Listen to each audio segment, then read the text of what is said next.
Ever since Final Fantasy XVI was announced, I've been eager to experience a new story in the iconic franchise and see how it continues to evolve. With a more mature story, a much stronger focus on real-time action, the promise of over-the-top set pieces, and an acclaimed development team behind it, I had pretty high expectations.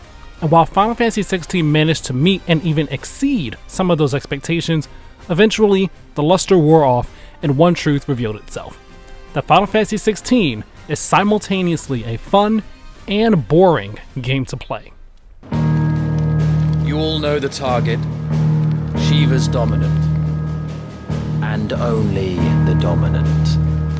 No one else? Where's the fun in that?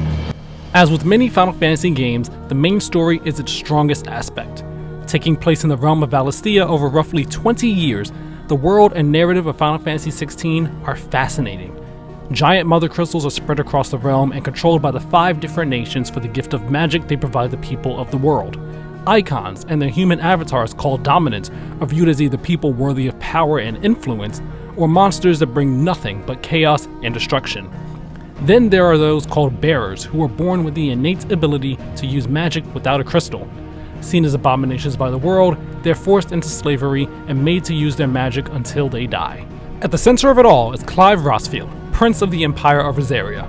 A pivotal event during his teenage years sets Clive down the path of revenge and eventually onto a greater mission of liberation for not just the bearers, but the people of Valisthea as a whole. Everything about the main story had me hooked from the moment it began to the end of the final cutscene. Starting with the cast, it's a stellar group of characters. Clive's an excellent protagonist, and it's wonderful to see him grow from being a tortured soul haunted by his past into a freedom fighter determined to achieve a goal that's bigger than himself. Alongside Clive in this mission are his many allies, with the most important ones being his childhood friend Jill, the outlaw Cid, the reliable scout Gav, and Clive's loyal wolf Torgal. Jill's a trusted confidant for Clive, and he's equal both on and off the battlefield, so I enjoyed watching their relationship evolve as the story progressed. Cid, meanwhile, is one of my favorite characters and definitely my favorite incarnation of the character. He has a certain charm that makes him hard to resist, and on top of that, his conviction in fighting for those who can't fight for themselves is inspiring. Gav is another of my favorite characters thanks to his unwavering loyalty and his ability to bring some much needed levity to the story. As for Torgal, he's just the best hound a guy can ask for. Clive's allies continue to shine outside of this core group too, but Final Fantasy XVI's other key characters are the dominants from each of the other nations. Some get far more time in the spotlight than others, but they're all compelling characters who had me wanting to spend more time with each of them so that I could learn more about them. And thanks to the fantastic vocal performances and visuals, every character is wonderfully brought to life, making me even more enamored with them. What do you mean you refuse? Did you not pledge your swords to our cause? Something I didn't expect was how engrossed I would be in the political side of Final Fantasy XVI's story. I just couldn't get enough of the betrayals, royal schemings, or the intricacies of Clive and friends' plight to liberate Valisthea from the oppressive people in power. The story is at its best when Final Fantasy XVI is focused on these elements, but unfortunately, it slowly starts to shift away from these topics in the back half of the story until it's all about something else in the final stretch. This section of the story is undoubtedly the weakest part, but the strong character work and world building that was done up until then keep it from completely losing its way. As the first M-rated mainline entry in the series, it never feels like Final Fantasy XVI is allowing itself to be influenced by its rating. In fact, it's much more the opposite. Final Fantasy XVI approaches its characters and storytelling with a level of maturity that matches the topics at hand. The writing handles everything with the respect that it deserves and doesn't try to sweep anything under the rug. Going hand in hand with this M rating, as well as the clear Game of Thrones inspiration, there was concern that the mature label would just mean needlessly brutal violence and excessive swearing, but that's far from the case. The instances of extreme violence are used to heighten the intensity of moments throughout the story, and any swearing that happens feels like a natural adult dialogue. As I worked my way through the story, I couldn't help but imagine what previous games in the series would have been like if they were allowed to have the same restrictions lifted, and I hope that future mainline entries also allow themselves to experiment with it as well. While it's straightforward on paper, Final Fantasy XVI's story is actually very dense. With multiple important characters and a strong focus on the ever-changing politics of the realm, there's a lot to follow and keep track of. Thankfully, there are multiple ways to refresh yourself on something that you may not be that clear on. You have the Lordman Harpocrates, who keeps a record of everything you've encountered throughout the story and how they've all changed. Supplementing him is Vivian Ninetails, who provides a handy visual that shows the state of the realm at any given point in time. The best feature though is the active time lore system. By simply holding the touchpad at any point, you can get quick information on characters or locations that are relevant to your current situation. This can even be done during cutscenes, which is a godsend. It's a smart quality of life feature that I can't believe we've lived without for so long, and I hope that other developers take note and find ways to implement a similar feature into their games. You'll get no pity from me, Kuka. No pity. And no mercy. Now die! Without a doubt, the best part of not just the story, but Final Fantasy XVI as a whole are the show-stopping battles with the Dominants and their Eikons. I'm not exaggerating when I say that these are arguably the best boss fights I've ever experienced in a video game, with the story, gameplay, and music all coming together to create some incredible moments. As the capstones for each of the story's different arcs, they come with a narrative weight that makes them immensely satisfying to play through. Each fight also adopts a different gameplay method, so no two feel quite the same. The first Eikon battle as Phoenix plays like an on-rails shooter, whereas a later fight against Titan turns into something out of a shonen anime as you scale his massive body while dodging boulders, all with this heavy metal song playing in the background. I'm not sure how the team pulled it off, but every single fight somehow manages to top the last one. They may not always be the biggest challenge, but they're a hype-inducing, adrenaline-pumping, cinematic spectacle that gives games like God of War 3 and Asura's Wrath a run for their money.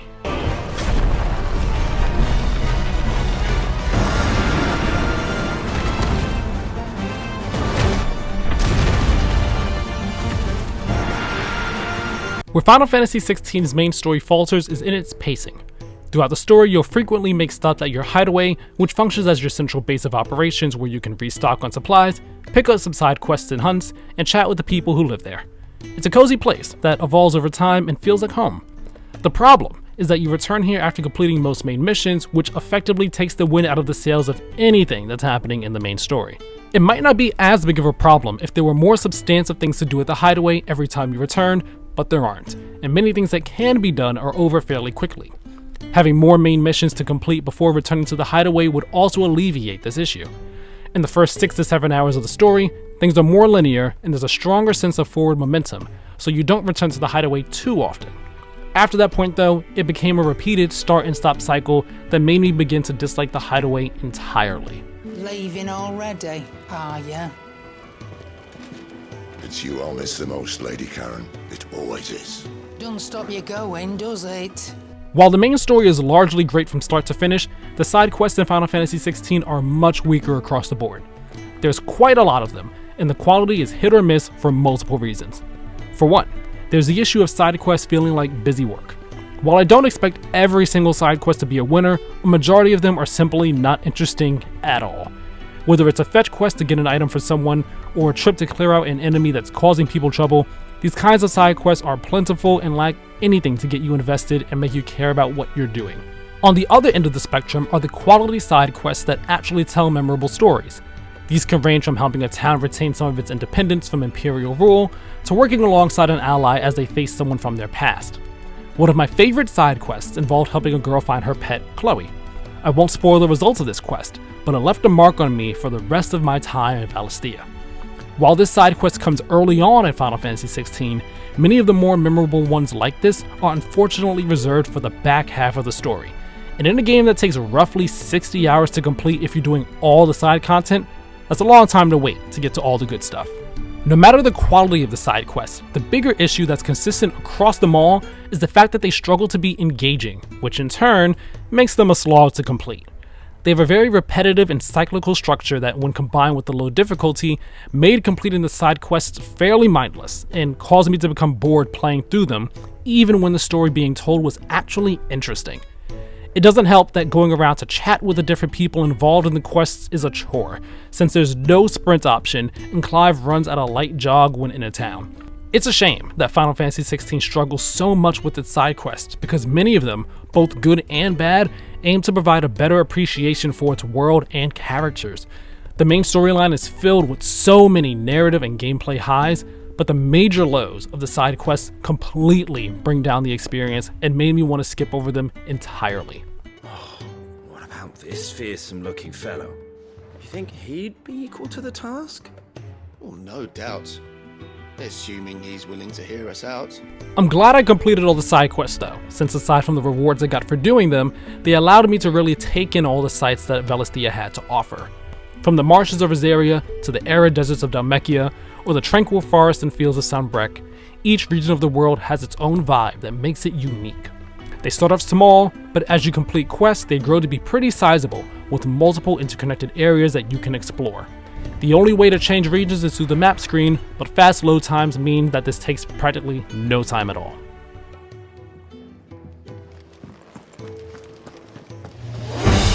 How many of them are there? Too many.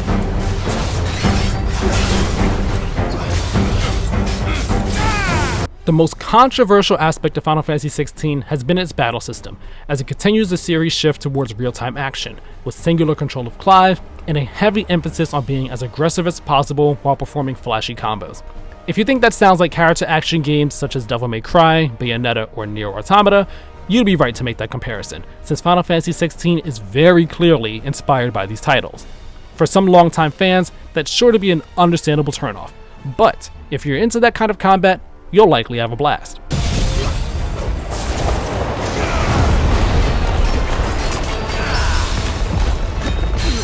Combat is fluid and fast-paced as you dash around the battlefield, bombarding enemies with a mix of melee attacks and blast of magic. Parries and precision dodges reward well-timed attacks or evasions with a small window to get in a few extra hits, and you also have the ever-reliable Torgal that you can command to attack enemies in order to capitalize on a combo. Torgal is the only member of your party who you can give direct commands to, since the rest of your allies fight on their own. I don't mind this, but I do think it's a missed opportunity to not have more coordination with your party members, such as in the form of team attacks. Thankfully, no one in your party is able to die during fights, which is something that I appreciated, since fights can get very hectic. What brings your moveset together are your Eikon abilities. These moves are the special seasoning in your arsenal that add some power and flair to your combos. You can equip Clive with 3 icons that can be swapped on the fly during combat, and each icon comes with its own suite of abilities.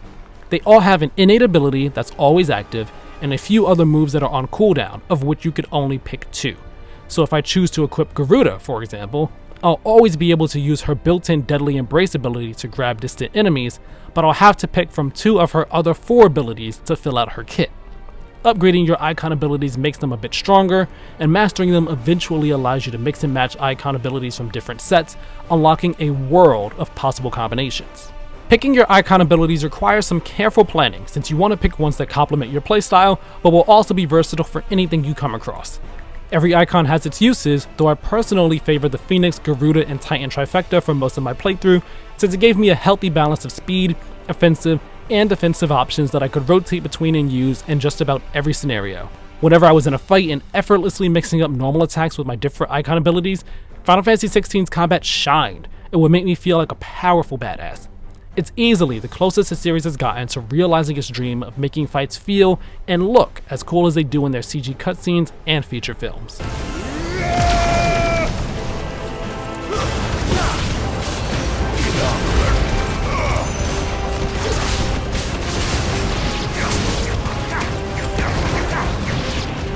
The thing is that it takes some time for the combat to get to that level.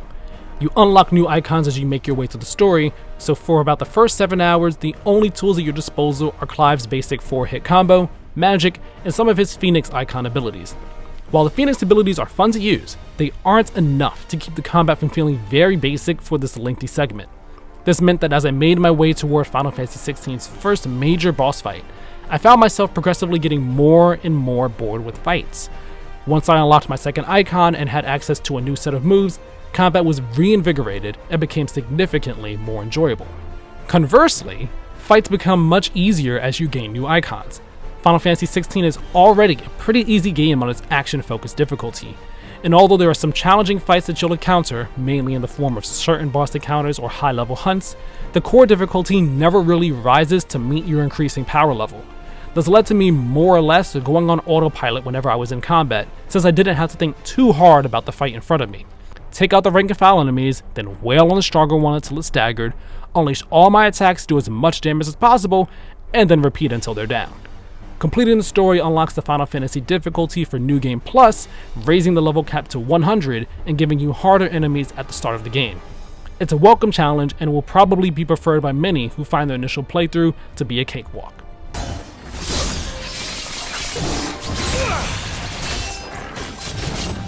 It also has to be said that for as much as Final Fantasy XVI is influenced by some of the best in the character action genre, it never feels quite as good as its inspirations. The lack of more than one basic combo turns combat into a repetitive dance that I perform as I waited for my different abilities to come off their respective cooldowns. There's also a level of fluidity and precision that it can't quite match when it comes to creating combos, creating a disconnect between what I wanted to do and what Clive actually did. I was also disappointed by the watered down RPG elements. You have a number of different stats that increase as you level up, but the only ones that actually matter are your health, attack, defense, and stagger.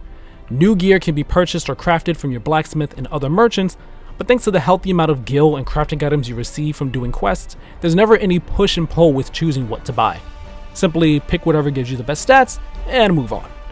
Choosing which accessories to equip may take a bit longer, since many of them affect the damage and cooldown length of your different Eikon abilities, so you'll want to choose what works best with your setup, but it's nothing too deep. All in all, with the shift towards being more of a straight up action game, the elements that RPG fans enjoy from Final Fantasy sadly require so little thought that they're almost inconsequential. It's time to find out who we are, once and for all.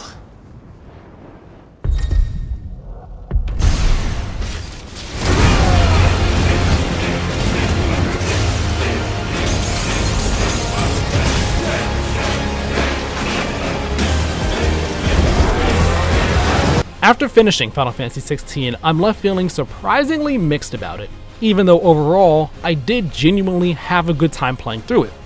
I think the main story is great, delivering a world and cast of characters that stand tall alongside some of the series' best. The battle system is fun, and excels at giving you the power fantasy that the series has been chasing after for some time now. And the Eikon fights will go down as some of the most unforgettable moments in all of gaming. But at the same time, I had to push past the growing boredom I felt in order to get to Final Fantasy XVI's best parts. The RPG elements became less interesting, the fights became less exciting, and progressing through the story became more of a chore because of the side quests and rocky pacing, making the experience much less enjoyable than I hoped it would be. These things don't make Final Fantasy XVI a bad game, but rather a good game that falls short of greatness.